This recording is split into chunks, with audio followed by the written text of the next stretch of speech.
If you wanna love, then love. If you wanna fight, then fight. You don't have to have a reason. Don't have to have a reason.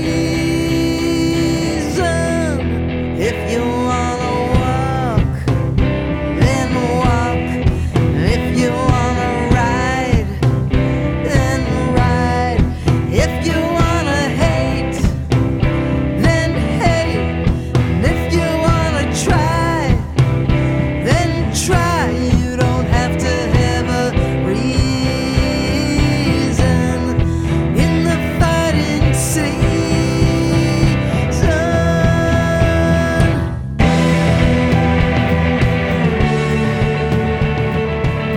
Hello, it's Chuck from Above the Basement, Boston Music and Conversation. Thalia Zedek came to Boston in 1979 and started her first band, White Women, and from there became ingrained in the Boston music scene, a mainstay through an impressive string of different bands, including Dangerous Birds, Uzi, Come, and Live Skull when she moved to New York for a brief stint. She currently has a trio called E, but focuses most of her energy on her solo work in the Thalia Zedek Band. Her most recent release is called Fighting Season, which is in my opinion a perfect fit for a fall playlist. The album has a raw power that you hear not only through her guitar, but also in her mournful and earnest voice, backed by a fantastic group of musicians. So here is our conversation with Thalia Zedek, recorded at Woods Hill Table in Concord, Massachusetts. What's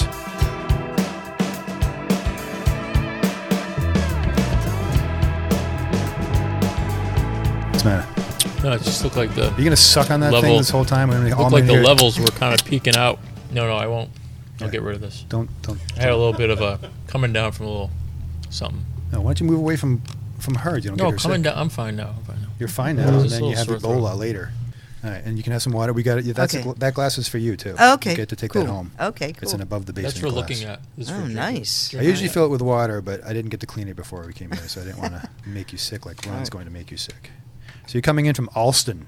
I'm coming in from Alston, yes. And how long have you lived in Alston? I've lived in Alston on and off, but mostly on since 1980, 1981. Oh, wow. So a long time. Yeah. So you moved there right when you moved back to Boston? Well, I moved to Boston in 79, but I lived in a lot of other places first, like Fenway and South Boston. And then eventually, I think it was about 81 when I moved to Alston. Where'd you live in Fenway? I lived in Fenway, too. I lived on Gainsborough Street. Oh, Gainsborough Street. Yeah, sure. I used to live on Boylston Street outbound. Okay, yep. Near the Fenway Park side. Yep. And then a friend of mine lived in Hemingway Street. I used to go there and... Yeah. Because I went to Berkeley for a little bit, and then I went to Northeastern, so I was around that area a lot. Yeah, I kind of moved there when I dropped out of college, and I just kind of moved in with a friend, and I was sleeping on the sofa couch. And then I moved into our rehearsal space, the band I was in then called White Women, which was in South Boston on West Broadway. I think it was between E and F Street. That was fun. And those early 80s, walking around South Boston with like dyed hair and like a spiky haircut. It was different then, yeah. And then from South Boston, some friends were like, hey, why don't you move in with us in Alston? I've lived like almost everywhere in Boston, but I do like Alston, and I've come back there. It's hateable and lovable. It just depends, you know? And there's a lot of history of the little culture of music there that's different than I think the rest of the city. Alston Rock City. I don't know if you know Brad Searles, who's got that his own like I know the name, yeah. podcast, Bradley's Almanac. Yeah, Bradley's Almanac. And he lives down the street, and he was just like, my record just came out on Friday. Right, you just had a release he last like night. posted, and I was riding my bike down the street, and all of a sudden this car drives, so I was like, happy release day, Thalia. And then he kind of posted about it. I was like, I love Alston. Alston rocks. Yeah. Congratulations. Thanks. Yeah, last night was your release. Friday night, actually. Oh, Friday yeah, night, I'm sorry. Friday, yeah. Okay. It's Fighting Season. Fighting Season. Yeah. And it was a success from what I've read on your page. It was really fun. It was a really fun night, and there was really good bands playing with us. This kind of band that started in Providence, but then was in New York for a while, and kind of ended up in Boston. And they go back pretty far, called Sleepyhead. And then this really brilliant cellist, sort of avant-garde. I can't really describe what she does, but it's really beautiful. If you've ever heard that band, Godspeed You Black Emperor, or from Montreal, like all instrumental band, like really sort of intense music, somewhere between classical and heavy metal.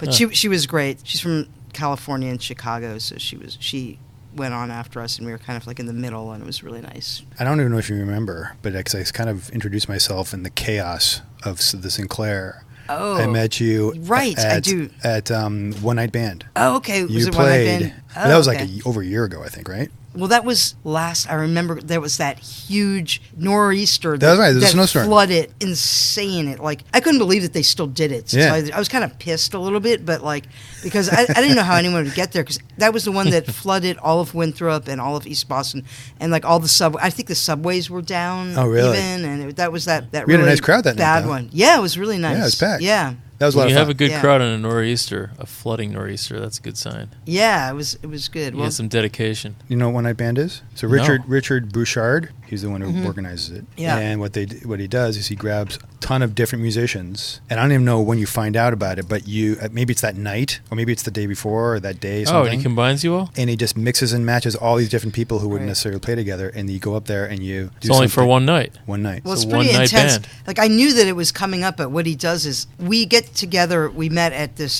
facility that Berkeley School of Music has in Alston, which is kind of like a practice studio. You get there at like 9 in the morning, and then he assigns you to a band, and then you have to write 3 songs. Oh, that's right. You have to write on brand It's new like songs. all in one day. Choose one cover song, and you write 3 songs. Oh, that's right. Oh, You so played a it's couple songs. with That's these right. musicians you've never played with before. Oh, fantastic. So, And then you so, perform yeah. them that night. Okay. So yeah, it was I was kind of like a little bit terrified. It's a lot of fun because I met them all for the first time.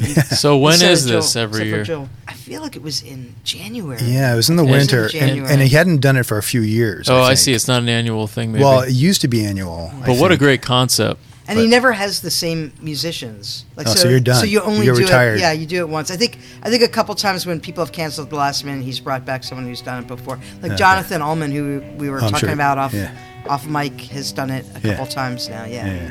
Yeah, he plays for everybody though. He played on the new record. Your enemies by your side and in your arms. Put yourself so high on a pedestal you can't climb down. Live what you believe. Hide from everything you need. Don't try to rescue me.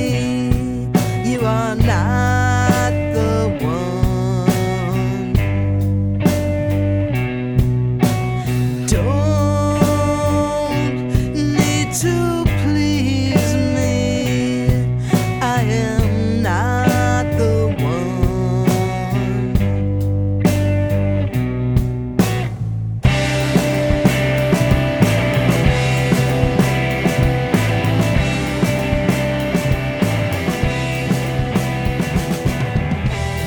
And you're no stranger to collaboration with people. No.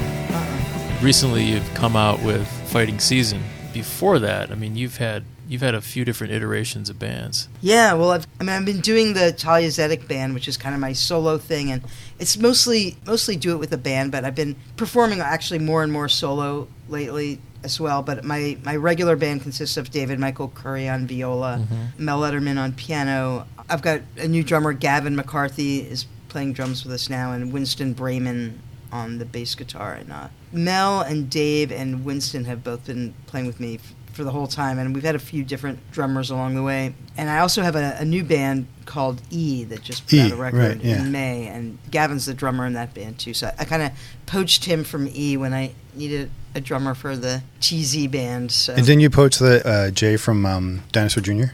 I didn't poach him, but yeah, he plays on a track on the first single called Bend Again, and he puts down an amazing, blistering Jay Mascis solo on it, which is awesome. Are they in the studio now, or maybe he's doing some solo stuff or something? I think when I had asked him if he could record on the record, which I think was like early this year, like March or something, he had been recording at home, working on what is is going to be his solo record. He's got a brand new solo record coming out in November. I was just really lucky that I caught him in a time when he was at home and also doing recording at home and just like sent him over. I was recording in Cambridge with Andy Hong, and Andy just sent him the track and he overdubbed. I see Dinosaur Jr., I see their name more and more. I don't know if they're touring. They tour a again. lot. Yeah. They just had a tour canceled, actually, because they were going to tour with this band Mastodon. Mastodon, and they heavy Yeah, metal? have a metal band. Yeah. They were going to do this. For some reason, there was something that tour ended up getting canceled. But It was interesting when I was reading up about you. I mean, you've had a lot of bands since you moved back to Boston, right? yeah, I started playing in the early 80s, and then I moved to New York in the late 80s. I was in a band there called Live Skull. Live Skull, right. And then An established band that was already there. You took over as the lead singer there? Yeah. And then I moved back to Boston, probably in like 89.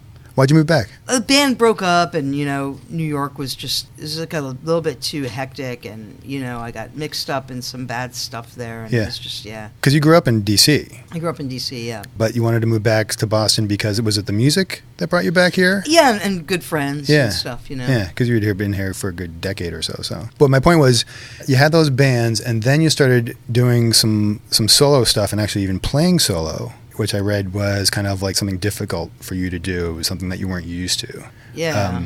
And especially with the kind of music you play, doesn't really lend itself to that singer-songwriter type acoustic. It's just a different dynamic. Yeah. Which you being in the kind of bands you were in before, you kind of got to reinvent yourself a little bit, or how do you approach that? Well, it's kind of come a little bit full circle, because I think after I was in a band during the 90s called Come that was a pretty loud, hard-hitting band, and after we broke up, people, would call wanting Come to play, and I was like, well, we broke up, and they were like, why don't you come and play solo? So I was getting a lot of requests to do that, and I didn't really feel that comfortable doing that, and so I had a friend, Beth Heinberg, who was a great piano player and who had played it with Come.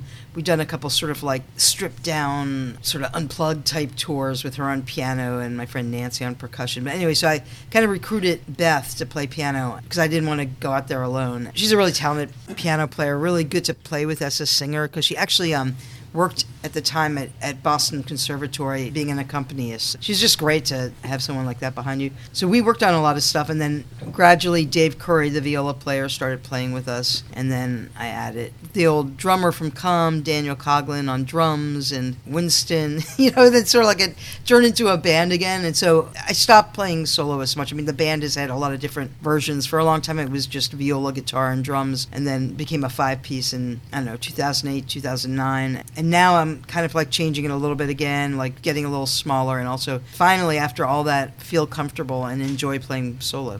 But it took me a long time. What's the barrier for you? It's just was like really different. I don't know why, but I've talked to other people about it, and they're like, yeah, it's really different. So the first few times I would do it, I would just completely blank out. Like, with solo? Yeah, like just kind of like freeze. Is it like a stage fright, or? I guess, because I've never had that with a band, but a lot more nervous and a lot more sort of stage frighty. And so I thought, well, I'll just rehearse this solo set so many times that like it'll just be like automatic muscle memory. Right. And that made things even worse.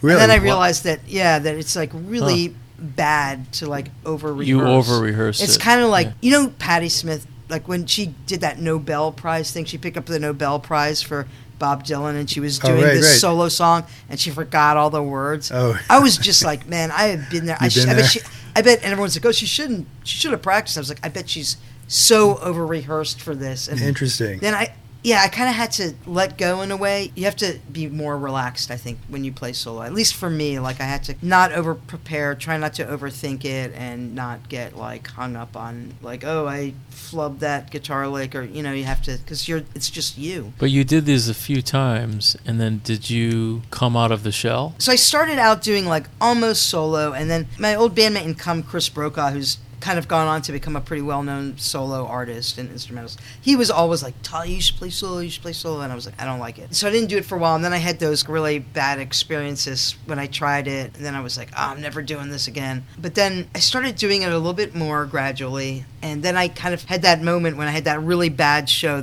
which was the one that I'd been rehearsing for so much, and I just realized that I shouldn't over-rehearse. I don't know, I just kind of realized how to do it, but it took me a long time. Never easy. It's just different. I have to act and be different than I am when I'm fronting a band. Then once I got it, I enjoy it. Are you doing a house tour coming up, right? Yeah, I'm is it doing just, a house Is it just tour. you? It's going to be me and Chris Brokaw, my old bandmate from Cum, and we're each going to do a solo set, and then we're going to collaborate on some stuff too. But we're mostly going to be playing our own material, but he plays on a couple songs on my new record. So you do a house concert tour. And we're going to do, it's called a living room tour, and it's booked through this agency called Undertow Music Collective, and they kind of specialize in that kind of thing. And they're not actual living rooms. Some of them are art galleries or cafes, but it's just sort of the way the concert is booked. You have to buy tickets in advance, and it's, quieter, and it's not like in a rock club. And yeah, and we ended up... This reminds me of like Airbnb, but music. Yeah, we ended up with like 20 hosts. We're playing 20 cities. You're doing one show a city. Yeah, there's a few places that we're going outside the Undertow thing because we couldn't find anyone who would host us. So like in Nashville, we're playing a record store, and in Norfolk, Virginia, we're playing a club. We're playing a couple venues. In Athens, Georgia, we're playing a venue. But And how far north do you go? it's mostly south. We're starting in New York, and we're going down through Virginia, through the Carolinas, Florida, Louisiana, we're playing in New Orleans, Houston, and Denton, and Dallas, and Austin, and then we're kind of like coming back through Nashville and Louisville, Kentucky, and then Ohio, Pennsylvania, and upstate New York. Kind of this big loop, but mostly southern. Hopefully the floodwaters will have receded. I hope so. By then. Do you think of any of your work you've done since the 80s as having a southern rock element to it? I hope not. Yeah. But I'm saying necessarily that as someone country, who but- I grew up with southern rock. 'Cause I grew up in D.C., lived in Maryland, and it was right when that whole southern boogie thing was happening with like Marshall Tucker Band and Leonard Skinner and Yeah. all that stuff. So I mean, it's possible that there's just some of that ingrained in me just from Little Feat, just from growing up with that stuff. But I guess I'm wondering, when you look back at the storytellers of Johnny Cash, Dolly Parton, this is all about great songs. mm-hmm. I think of that belt that you were talking about where you're playing with, where Yeah. you're going to be playing. A lot of your songs are beautiful, and I like the way that they're very real, they're very raw, they tell stories. There's something to that is reminiscent of bare bones good songs. I was never listened to that much country music, but when I started listening to music, I was really, really into Bob Dylan, and then got into Leonard Cohen, and I don't want to say singer-songwriter, but more sort of lyric-oriented stuff. Like, lyrics are important to me. Yeah, you could see. Like, I don't mind if, like, Yes. I can love a song in a language I don't understand. Like, one of the things I love about music is I think it actually goes beyond language, and it's a way of communicating that's, like, on a higher level than language. So I'm completely capable of, loving a song and not understanding any of the words, Right. and just kind of getting it on a different level. I mean, I totally agree with you how sometimes the lyrics can be important. Sometimes I don't necessarily care what they're saying because the music behind it is emoting its own emotions and things like that. And that's what I get. I get both of that. And I was listening to not only just the new stuff, but I was listening to Afloat and Bone. Yeah. And there's another one, JJ85. Mm-hmm. Yeah, I heard that I one. love that song. Yeah, I What does like that one, JJ85 mean? It's funny because I actually wrote that song in 1985 Oh, okay. about this girl that I refer to as JJ. That is her initials. Yeah, it was. You know who you are. I think she does. Yeah, maybe. I always loved that song too, and I've brought it back a couple of different times.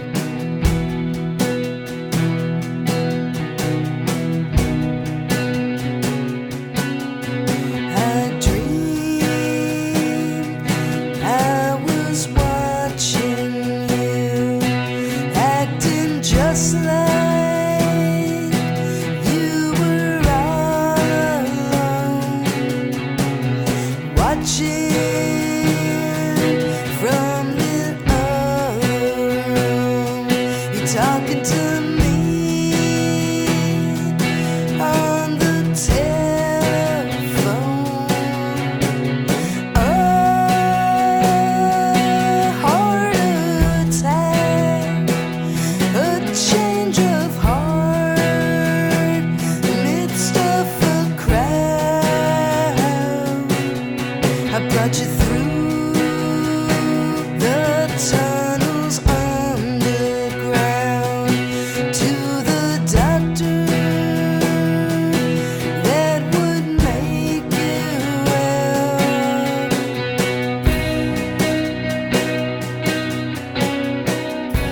Yeah, that Yeah. was one of my favorites too. There was Listening another. to There was another JJ song too that came after that, but it was with this band I had via. I don't think it ever got recorded, but she's kind of a muse, I guess. Yeah. You're Well, a Big and, Girl Now. Is that the album? It was on that EP, yeah, that came out on Kimchi Records. Was that a reflection of you Um, being a big girl? It kind of was. I'd been covering that Bob Dylan song for a while. I've just always really loved that Bob Dylan song, You're a Big Girl Now. Oh, It's a I didn't Dylan realize song. that's a Dylan Yeah, song. and it's on the record. And then there's that great photo of me with like a big fat Yeah. cigar. I love that. That was taken in Spain, and so there's a few covers on that record. There's like that Dylan song. There's a Velvet Underground song, Candy Says, on there. I love the guitar, that riff. We've talked about this a couple episodes ago. It's that just repetitive or repeating guitar riff over other music that takes it to different chords, but the guitar riff stays where it is. Yeah. I just love that. It's very haunting, and Thanks. I don't know. All the strings are tuned to B, so the same note. Yeah, you get a little drone except there for and the a little bass bit. string, which is tuned to, I forget. I think it's F sharp or something. And yeah, it was just. But plus, I love also how you use the strings there. I don't know if you use it on that song in particular, but a lot of your songs you have the viola that The you viola, play. yeah, that's I think Dave, you also yeah. have a cello in one of them. Yeah, yeah. On Yeah. Bone has cello. It's very not punk to have those in there, and, Yeah. I like that dichotomy there. I love That's strings. Jonas so. Sachs on the cello and David Michael Curry on the viola. And I can't take any credit for that because those guys write their own parts and come up with their own. And they thing. and it's not even like they don't have a part in it. They kind of play throughout the whole song too. Yeah, I mean, well, Dave's played with me since like 2001, so he's been with me ever since I started doing the TZ band stuff. And Jonas is a friend of Dave's, and they have a group together called Empty House Cooperative, which is this really beautiful kind of improv group, but not jazz. It's kind of like just really almost like orchestral haunting, and it's usually Dave on viola, Jonah on cello, and then they've had various other instruments. I've played clarinet with them in the past, and but anyway, so they know each other and play together really well. And so, I mean, Jonah's just a brilliant cello player. So, and I just really wanted him on this record. Like some of the songs, I was just thought, oh, it'd be so awesome if Jonah played on these. You played the clarinet with it? I played clarinet in Dave's band. So I was wondering why. Have you ever read your wiki? Mr. Sisyphus? Yes, it's Yeah. it's the first thing it says. It says she played clarinet in the marching band under the band director Charles Sisyphus. Charles Sisyphus. I don't know who put that in, but It's in. It's true. the first It's line true. in your wiki. I'm glad I'm he's like, why getting, is that in there? I'm glad he's getting some props.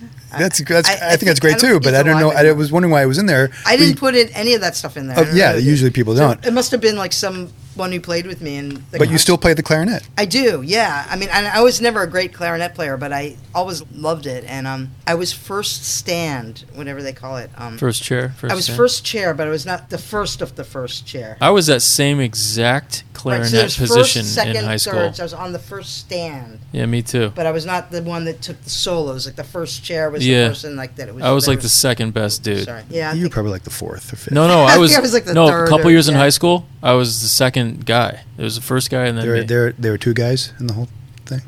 What No, instrument did you? there play? was like 4 clarinets or 5 clarinets, and then there was I'm trying to make you feel so- bad. Yeah. You No, I know what don't- you're doing, and I'm ignoring it. But the clarinet's kind of a cool instrument. I've always It's loved got it. a nice sound. Like I went to this huge public high school, and that was back in the days when they actually would have bands. Yeah. Which unfortunately they don't. But Not so anymore, there'd be like yeah. there was Not like as much as they used to. There was like 60 people in the band, and everyone just like abused the clarinet players. We had this big Yeah. like stand, like the trumpet players were right in front of us, and they used to like blow out their, they have those spit the holes spit. to blow it out on Yeah. us. And like the clarinet players were always kind of like. Yeah, we're a Ah. little more geeky and we were- yeah. we weren't That's like true. cool. The sax players were like cool, but Yeah. like, Drums, sax, they were kind of relatively cool. They weren't exactly trumpet football players. cool. Hi, Hannah. That's my daughter, Hannah.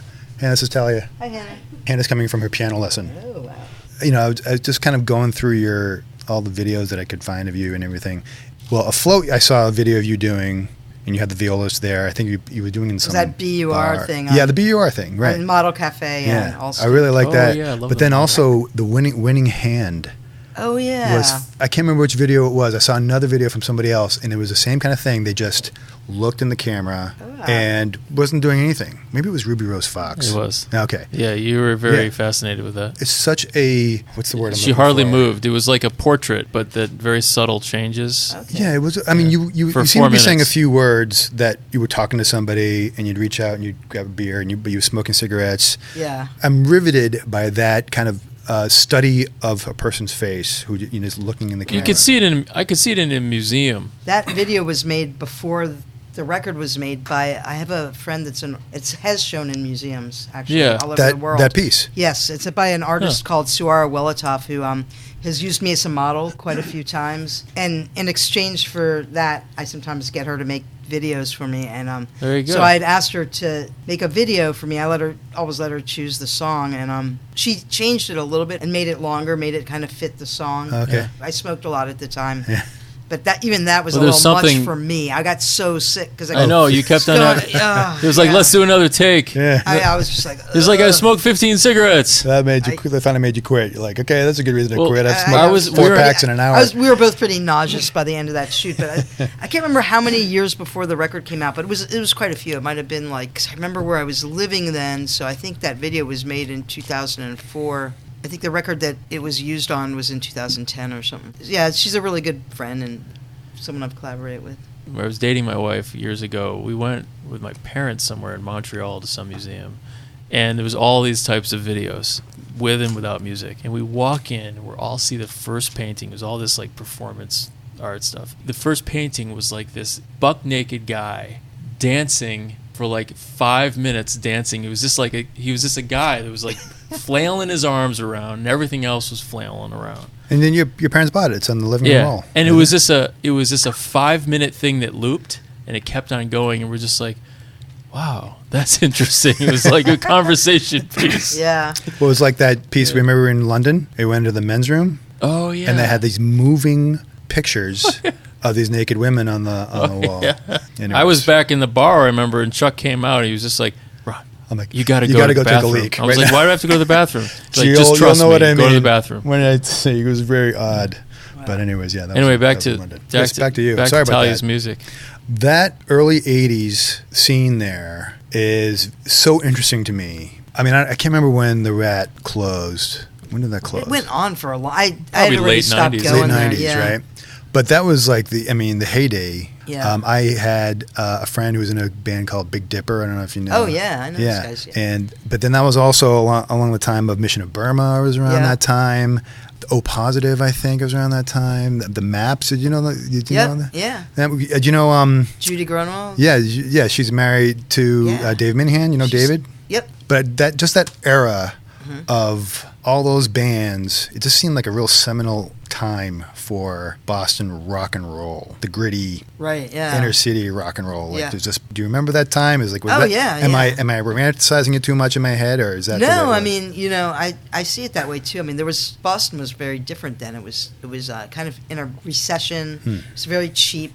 Rent was very cheap. There was like a ton of lofts and stuff downtown, and all the Thayer Street lofts and Place the Space and Gallery East. And it was funny because went down to Government Center. I had to go to the AAA office down there, and I think it's on High Street. Hey. And I saw Milk Street, and I was like, oh my God, that's where Cantones was. And then I was kind of thinking, yeah, when I first moved to Boston, all the clubs, like I used to go to Government Center all the time because that's where the clubs I went to were in that area. There was a ton of them, Cantones, Mavericks, the Space, and that's where the clubs used to be in downtown Boston. And now it's like I could never go to downtown Boston. I wouldn't. I mean, that's, I never do go there actually. Because there's nothing really that I do that makes me need to go there. It's just kind of. Where do you like to play now? If you had to play a couple places in Boston, Great Scott is a great club. we played there. Oh yeah. That's a great place. Sinclair's awesome. Obviously. Sinclair's great. It's one of our favorites. Yeah, the Midway, I played there a lot. Oh, in that's Jamaica Plain, right? Yeah, once in Somerville. Yeah. And like Atwood's is a Yeah. little Oh, club yeah, in East yeah. Cambridge. So what's the punk Up scene and now coming. like in Boston? I can't say because I think it's hard for me to be objective about it because how much of it was my youth, right? Yeah. When I moved to Boston, the drinking age was 18. Right. and it's shortly after I moved, it changed to 21, but I was grandfathered in. So I was going to clubs all the time. I mean, I agree with the drinking thing. I think they just have to make it so it doesn't mean you can't go out to a club. 'Cause I think, Right. So That's I think a that problem. kills it. So like none of the college students are engaged in the music scene anymore because they can't They can't get in. into the clubs. So Right. yeah, it's hard for me to say like, well, is it really the scene just worse now, or am I just like older and not in touch with Yeah, I what's always happening? think about that. But, I mean, the scene has definitely changed, and I think the city of Boston has changed a lot. I mean, Yeah. and that has a big part of it. But I mean, there still is a scene. There's so many students, but I think the whole 21 plus thing's really driven stuff underground. I mean, there was like a lot of house shows happening for a while, and which I know because a lot of them were in Alston. Ah. So I would hear them, and I think that's where a lot of the up and coming bands and cool scenes, play. Like I remember being actually in Prague playing with the band in Prague from Baltimore called, I think their name was Rad Bod or something like Rad that. Bod, like you, Ron. Yeah. You're Rad Bod. But they were like pretty big actually, and so we're two American bands playing together in Prague. We're like, well, where are you from? Where are you from? And it's like, oh, Boston. Yeah, we play there all the time. And I was like, really? Where do you guys play? And they're like, Alston. I was like, Alston, like, That's where I like live. where? And then and they were like, house shows. Oh, house Like, shows. that was like they had played Boston like 10 times and never played in a club. And I think a lot of that was the age thing, and and the clubs in Boston kind of went through a phase where they were not really charging bands a lot of money to play, but like taking an enormous sort of Cut of room the- fee, yeah. so it was kind of impossible to make any money. And so I Right. think a lot of bands just started playing alternative venues. But then we also have a very strict and sort of repressive licensing system in Boston. So the houses were always being shut down, and you can't do this, you can't do that. So, I mean, it's kind of, I think there's a lot of different factors. I think it's a pretty vibrant time now for the Boston scene, but I feel like just because real estate is at such a premium right now, there just aren't those lofts or people living together in abandoned warehouses where they could throw big parties and invite like 10 bands. I mean, that just doesn't exist anymore. I know. That sounds fun. I want to hear more about that. Yeah, I mean, there was tons of them. Yeah. Well, a lot of them, like, being bought out. There was just a big thing in Cambridge where they kicked out all those I was artists. in that building. Oh, really? Yeah, I was in the. I was one of the people that got kicked out. Yeah. Oh, really? Yeah, that was a big deal. Yeah, it was a really big deal. And the guy bought the building and kicked everybody out, and what are you going to do? Yeah. So it was a shared music space, basically? It was a building that had been rented by this guy Des, who he didn't own that building, but he owned a couple of rehearsal spaces and has for like many, many years. Like in Alston, Brighton, he had a few places, and he had this place in Cambridge that he had taken over. I guess it had just been abandoned, and it was in a great location. It was a great building, and he put like a ton of work into it, and a lot of the musicians in that building put a ton of work into it too, and set it up. And by the end it was like something like 200 musicians and artists like had spaces. There was like a couple recording studios in there, couple of like mastering businesses being run out of there, and the landlord sold it to this like real estate developer guy, this guy that he actually owns a lot of property in Harvard Square. And the guy just like was like, oh, this isn't safe. He just sort of like made up a bunch of reasons to kick everyone out, but I mean, basically I'm sure he's just gonna tear down the building and put up condos. I mean, do you think he's going to tear it down? Is the structure okay? Because it could be like some cool old warehouse that they eventually turn into condos based upon the bones of a really awesome old it's warehouse. on a fairly large lot of land. Yeah. There's a kind of pretty busted up parking lot in the front, but then there's also land in the back, and there's just an area that's just weeds, and I really think like he could put up something massive there. But you had space there. know. You record there, or you just rehearse there? Yeah, I've recorded an album there, and I had a rehearsal space there. So where are you going now? So I am in a shared practice space in Somerville now. Oh, okay. Yeah, bands need a place to practice. Yeah, I was lucky because I had a bunch of friends, and that was a really great building. And really vibrant. There's a radio station. There's a radio station in it? Yeah, they had started a radio station. My And it was gosh. had 2 recording studios, a radio station, mastering studio, and it was really like a vibrant community. Yeah. So it was sad. That's too bad. You just came back from Europe, didn't you? E was over there in June. Oh, okay. Oh, yeah. How do you find the crowds over there? Do you find them more different from American crowds? Wow, that's I'm always curious because it's always Yeah. like, especially like depending upon the music, they seem to eat up American, whether it be whatever type of music it is.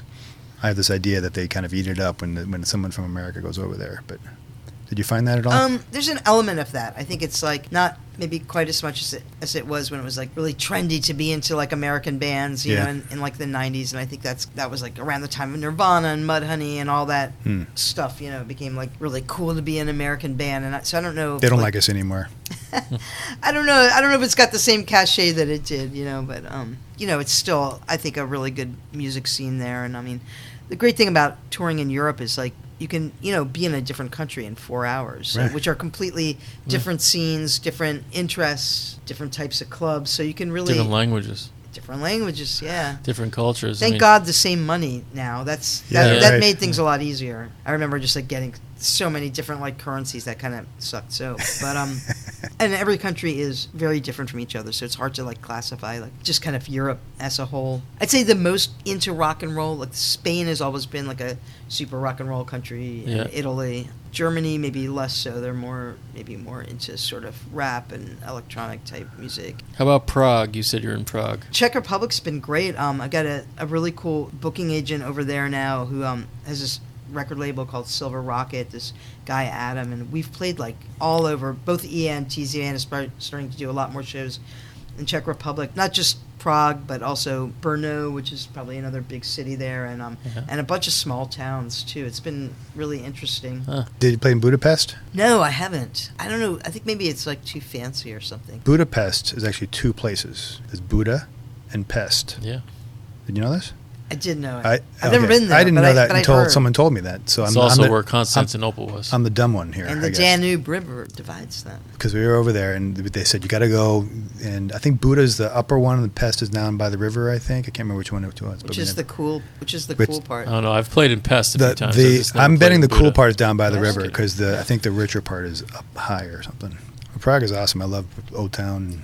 So you must be really excited with this album. Yeah, I'm excited. You're so prolific. You just keep on coming out with stuff. You haven't stopped. Do you do something else other than this? Do you have a normal, regular job? Or For a long time, I was working in sort of like the restaurant business. Oh, that's right. You mentioned that. Yeah. and She I knows guess- Mary Gaucher when she was here with Dixie Kitchen or something. Yeah, I mean, I actually knew her through music, but I remember her having that restaurant, like Yeah. going in there. I did a lot of catering, and then I worked for a long time at this pizza place in Cambridge called Emma's. That was kind of Emma's is great. There was an Emma's in We've been there. Kendall, right near. That's the one. that's the one. Gone Oh, that's now. the one. It's You gone and now. I They went moved- there once. Yeah, it's fantastic. They moved there. Yeah. They're done actually. Oh, that's too bad. They were good pizza. Yeah, they were there, and then they opened a place in the South End, and then the Cambridge place. I had already left by then, but It's across the street from the smoke shop. yeah. Yeah, that's too bad. Right now, the last couple of years, I've been trying to just kind of make it work with music and Yeah. just really focusing. You're just keeping on. I think like kind of took a bit of a leap of faith, and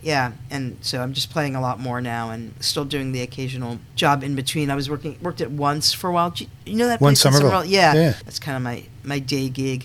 You like touring? You enjoy it? Yeah, I enjoy it a lot. Yeah, I've lot. never gone on a tour.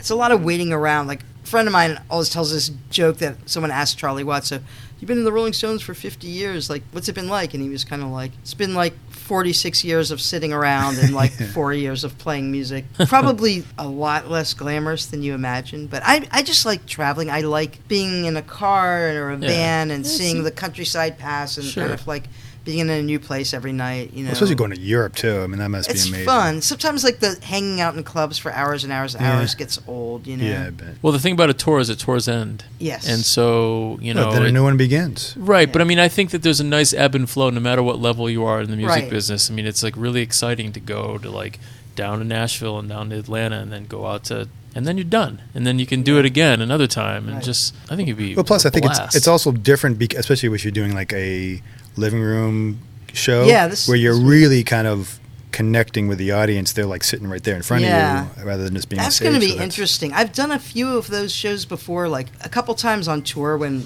we just couldn't find a gig. You know, people will just invite you to play their house, and I've done that a couple times, and it's usually really, really fun. It'll be a new experience. And this is going through the end of the year. It's going to start October 12th and go through November 5th. Okay, it's almost the end of the year, kind of Yeah, December. yeah. There's also a WordPress website that's run by somebody else that says that they did it with your approval. I think her name is Anna or something. Yeah, That's where I found a lot of the videos that I Really? Wow. that I saw. She's got a lot of content there of I yours. know. It's been going for a long time. Yeah. She started it when I was in the 90s, and She's just a fan, or yes, she's just a fan, and then she's like doesn't really do it anymore. And I think other fans just kind of took it over and like add stuff to it. It's cool. There's a lot of stuff there. Yeah, I never look at it. I forgot. But Anna, I don't know how involved Anna is, because she started a long time ago when she was a student. I think at some point she kind of stopped supplying content, but just kind of keeps it open. And keeps it other open. People, yeah. Awesome. So what's next for you? What's the next big thing? I mean, certainly you just came out with the album, but is there a plan? Yeah, so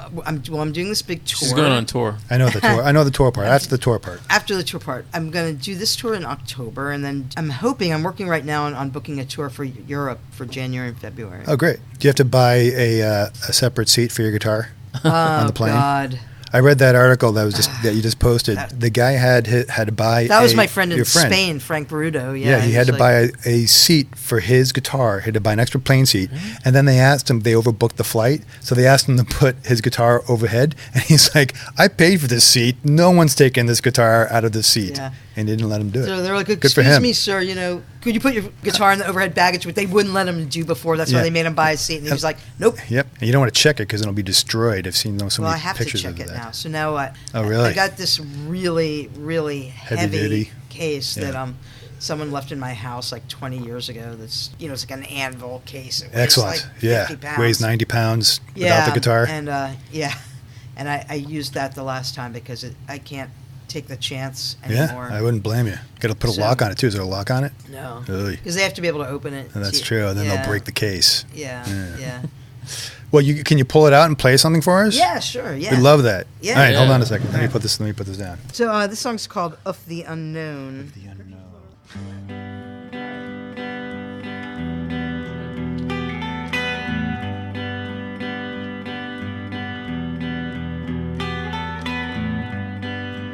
If we separated, half of us would have to go. Half that couldn't bother, half that always held out hope that would never be forgotten. Left our prints on everything we saw.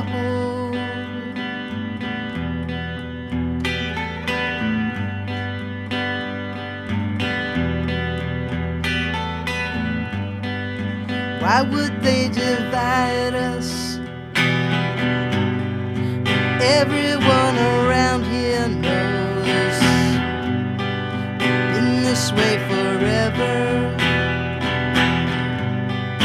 Never really stood on our own, but is the glue that binds us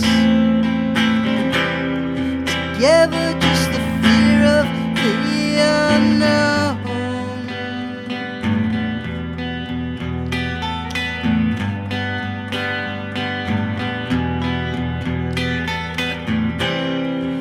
Is it just the fear or is it real? Nobody will tell you what they really feel. They're using our anger for their fuel and playing everybody for their fool. They just want to tear us down and then they'll build themselves a statue on a ruin.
I believe in us.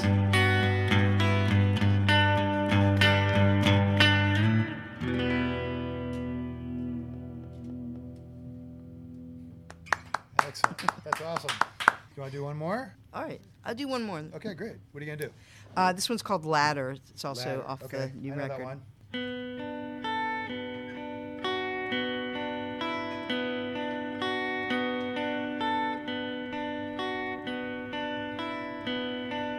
Till your lover meet you in my dreams. We are golden. Nothing stands between. Here's a ladder. Here's a ladder. Here's a ladder.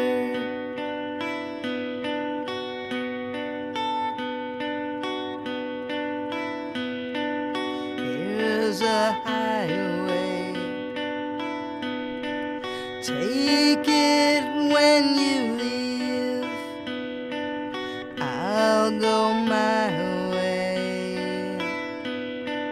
I won't stand between. There's a highway. Tide is rising. Here's a ladder.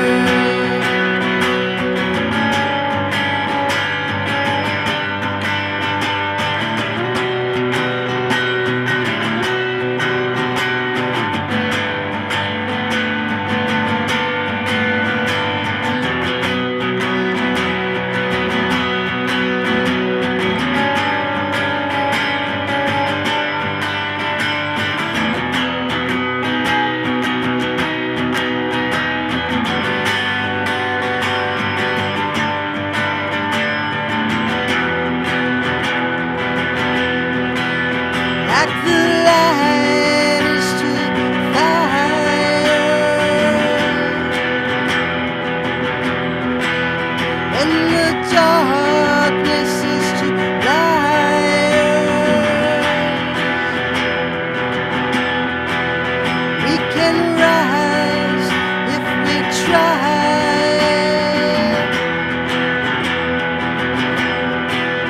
We can push back the sky.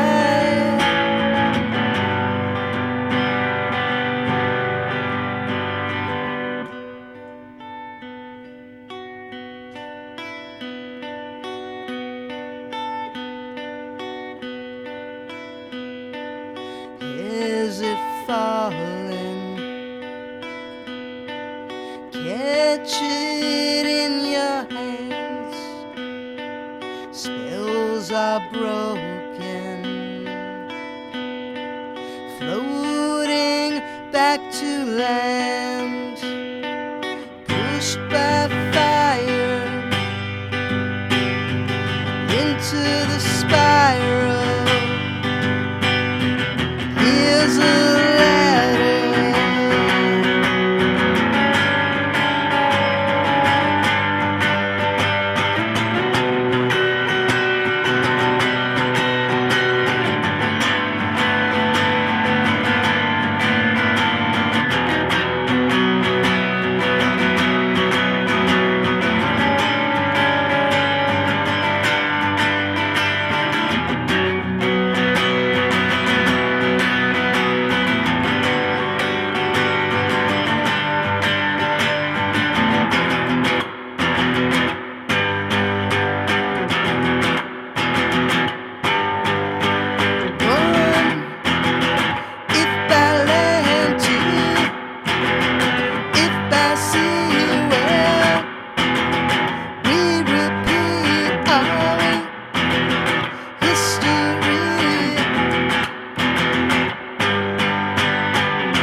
You can purchase Fighting Season and also see where Thalia is playing at thrilljockey.com/artists/Thalia-Zedek. That's Thalia. Go to abovethebasement.com. You can join us on Patreon. Sign up for our newsletter, listen and subscribe to our podcast, like our Facebook page, follow us on Twitter, and look at all the nice pictures we post on Instagram. We are everywhere. On behalf of Ronnie and myself, thanks for listening. Tell your friends, and remember, Boston music, like its history, is unique.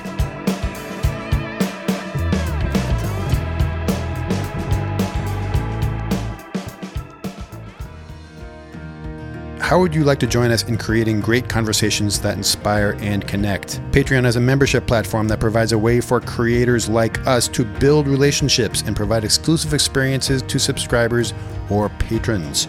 We have been self-financed since we got off the ground in June of 2016, but in order to continue to fully invest all we can in each episode, we need your patronage. For more information, please go to patreon.com/abovethebasement.